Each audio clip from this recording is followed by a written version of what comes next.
लेमरा news आज ही subscribe करें लेमरा news और बेल आइकन दबाना मत भूलिएगा।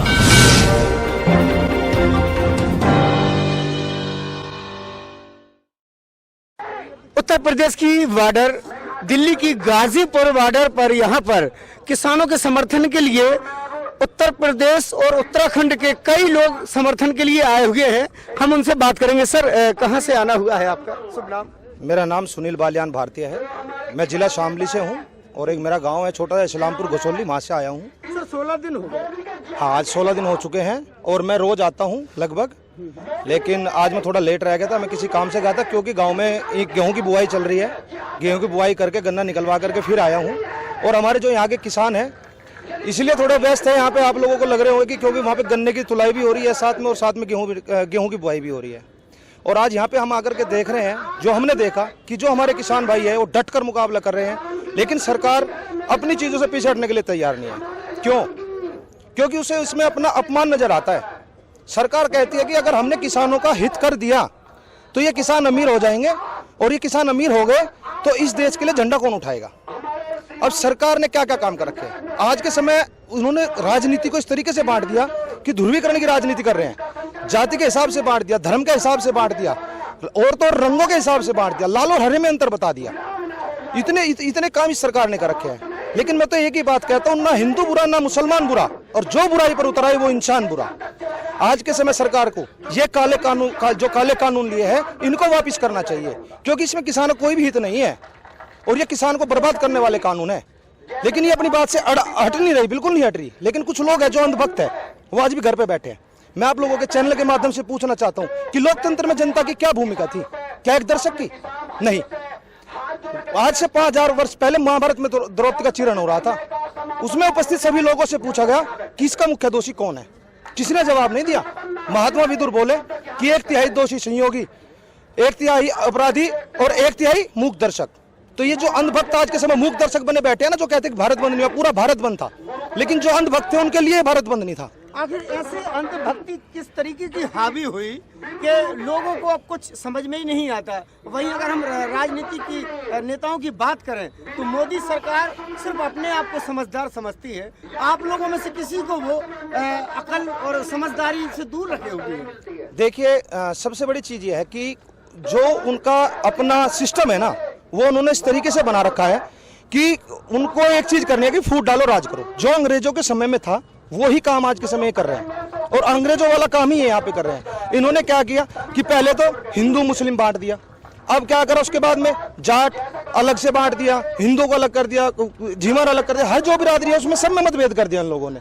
और इन्होंने देश को बर्बाद करने के खड्डा खोदने और तो कुआं खोद दिया इन लोगों ने कि हम लोगों का आपस में प्रेम ही न रहे। लेकिन एक ऐसा किसान ही है जो जाति और धर्म से ऊपर उठ करके सोचता है और इस देश का पालन पोषण करता है, जमीन का पेट चीर करके अन्न उगाता है।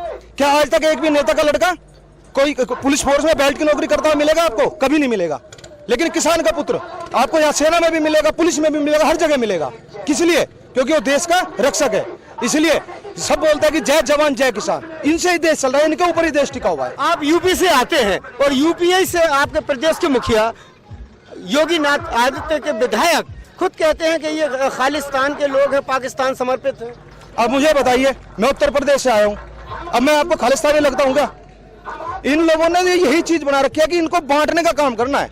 ये कुछ भी बना सकते हैं, ये कल हमारे ऊपर कुछ भी इल्जाम लगा सकते हैं, लेकिन किसान के ऊपर कब तक इल्जाम लगाएंगे? हम अब झेलने वाले नहीं है इस चीज को, ना हम रुकने वाले हैं इस चीज से। बर्दाश्त की भी सीमा होती है। आखिर कब तक किसान सब्र करे?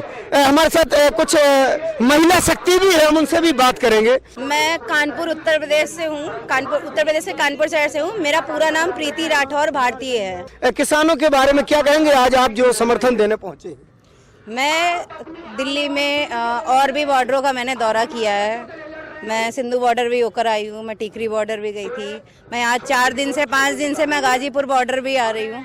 जैसा कि मोदी सरकार अभी कह रही है कि ये खालिस्तानी लोग हैं, इनके पास धर्म, जाति या पाकिस्तान इसके अलावा और कोई मुद्दा नहीं होता है। अभी जब बेरोजगार दिवस मनाया गया था तब भी इन्होंने यही किया था कि जो स्टूडेंट थे वो बाहर के थे, वो किसी एक कम्युनिटी से आते थे, तो जब भी कोई भी किसी भी मुद्दे पे अगर आवाज बदलती है या आवाज बुलंद होती है, बिल्कुल जब भी कभी आंदोलन होता है या उनके जो बिल आते हैं उसके खिलाफ विरोध प्रदर्शन होता है, तो वो हमेशा जो जनता होती है उसको विरोधी नहीं गद्दार साबित करते हैं। वो बताते हैं कि वो खालिस्तानी है, वो पाकिस्तानी है, वो एक कम्युनिटी है जो उनको सपोर्ट कर रही है। ये कब तक चलता रहेगा और कब तक जनता झेलती रहेगी? जनता को जागरूक होना पड़ेगा और अभी जैसा कि मैं 5-6 दिन से यहाँ पे देख रही हूँ, जनता जागरूक हो भी रही है। अभी भी जो गृह मंत्री जी ने कहा था कि 13 किसानों की अनुमति थी बात करने की, लेकिन उन्होंने 3 किसानों की अनुमति दी कि वो बात करेंगे। तो क्या इससे ये नहीं समझा जा सकता तो कि वो जो 3 किसान थे, क्या उन्होंने उनको कुछ पैसे दिए थे, या वो 13 किसानों से बात करने के लिए जब अनुमति थी तो उन्होंने उनसे बात करने के लिए वो राजी क्यों नहीं हुए? वो बाद में क्यों पलट गए अपनी बातों से? जब अभी कृषि बिल आया, कृषि बिल बिना प्रश्नकाल के आया। आप जिनके लिए बिल बना रहे हो आप उन्हीं से बात नहीं कर रहे हो। अगर मेरे लिए कुछ अच्छा है तो कम से कम मुझे या मेरे परिवार से भी तो पूछा जाएगा ना। जब अगर मैं लड़की की जब शादी होती है, आजकल परिवार की सहमति से होती है या लड़की की सहमति से होती है, तो परिवार वाले पूछते हैं ना, चाहे किसी और परिवार के हो। तो उसी तरह ये जो प्रधानमंत्री जी हैं वो देश के राजा हैं, तो उनकी हम प्रजा हैं ना। अगर वो कोई बिल ला रहे हैं, किसी भी तरह का अगर वो कानून पारित कर रहे हैं बिना प्रश्नकाल के, तो उन्हें हमें विश्वास में लेना पड़ेगा, उन्हें हमारा हस्तक्षेप चाहिए होगा। वो अपने हिसाब से किसी भी तानाशाही बिल को पारित करवा के अध्यादेश लागू नहीं कर सकते। इसको क्या कहेंगे सरकार की? इसको तो मैं तो सीधा सीधा बोलती हूँ कि ये तानाशाह सरकार है जो अपने हिसाब से अपने विचारों को जनता पर थोपना जानती है। यही होता आया है। आजमगढ़ का मूलतः मैं आजमगढ़ का रहने वाला हूं, लेकिन नौकरी पेशा भरण पोषण के लिए दिल्ली में रहता हूं। मेरा नाम प्रदीप आजमी भारती है। अपनी मांगों के लिए खड़ा है वो, अपनी जो हकूक की लड़ाई है, अपने वजूद की लड़ाई, भविष्य के अपने नस्लों की लड़ाई लड़ रहा। आज अगर ये तीनों कानून यथावत लागू हो जाते हैं तो ये धीरे धीरे मजदूर से भी बदतर चले जाएंगे। और वैश्विक क्या, भारत की सारी सरकारों ने ये व्यवस्था बना रखी है कि किसान को किसानी से निकाल के कॉरपोरेट दोस्तों के लिए कुशल मजदूरी में डालें। और ये मात्र किसानों का बिल नहीं है, किसानों के खिलाफ नहीं है, ये हर भारतीय जो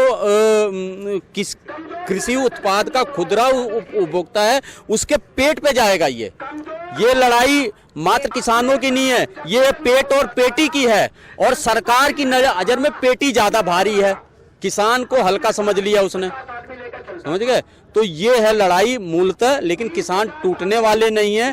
किसानों के भी किसान नहीं रह गए। ये कहते हैं फॉर्च्यूनर में आए हैं, क्या किसान का लड़का कोई आईएएस नहीं है, कोई डॉक्टर नहीं है, पीसीएस नहीं है, वो फॉर्च्यूनर नहीं खरीद सकता, एंडेवर नहीं कर सकता, गाड़ी नहीं खरीद सकता, अच्छे कपड़े नहीं पहन सकता? कपड़ों से पहचानने की बात करते हैं। और मुस्लिम खालिस्तान ये फेल हो चुका है। 2 दिन चलाने की कोशिश की थी, लेकिन फिलहाल वो फेल हो चुका। अब इनका कुछ चलने वाला नहीं है, चलना नहीं है।